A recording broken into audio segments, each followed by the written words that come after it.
All right, let's move on, Eric, and talk about what's been happening inside Iran. There's a lot of pressure on Iran as well. Lines have formed outside Tehran's petrol stations from midnight as a daily shortfall met with panic buying, while officials denied a shortage and said that prices would have to change without clarifying when or by how much. Long queues stretched for kilometers outside petrol stations in Tehran and other Iranian cities in the early hours of Thursday as a daily fuel shortfall collided with a surge in panic buying, and government officials simultaneously confirmed that petrol prices will rise without specifying when or by how much. Videos posted on social media showed lines of vehicles forming in the capital and nearby city of Karaj around midnight on Wednesday and lasting into the early hours, with several stations closing before demand could be met. Officials attributed the surge to rumors of shortages, but the scale of the disruption and the announcement of a price increase suggested a growing structural problem. The shortfall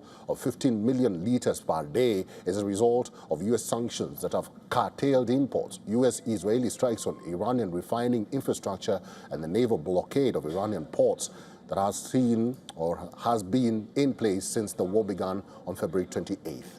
The National Iranian Oil Products Refining and Distribution Company has said that consumption in Tehran province had risen 30%, but it insisted that the supply chain was stable. However, the National Iranian Fuel Distribution Company confirmed that average daily distribution rose from 138 million litres in Mordad to 150 million litres, calling the shortage rumors baseless and unfounded, and urged drivers not to queue unless their tanks were genuinely close to empty.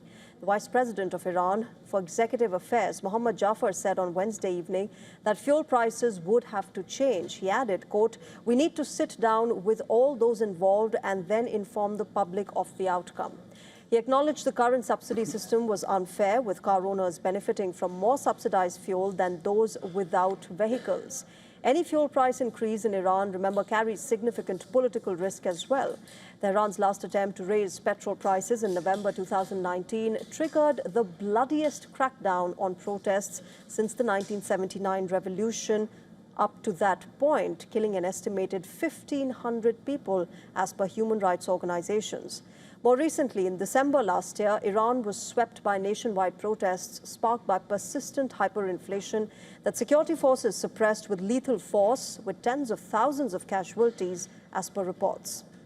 The Pezeshkian government has not set a date for the increase. Reports in Iranian media also suggest a dispute between the IRGC and the government over access to strategic fuel reserves, with the guards reportedly opposing Tehran's unrestricted use of the stockpiles. Neither side has publicly confirmed the dispute. Fuel smuggling is compounding supply pressures. Iranian media reported last week that authorities in the south of the country had dismantled a 6-kilometer pipeline buried under beach, sand and seawater used to smuggle fuel out of Iran. The Bandar Abbas Maritime Security Unit also announced the seizure of more than 12,000 litres of smuggled diesel at the open market exchange rate.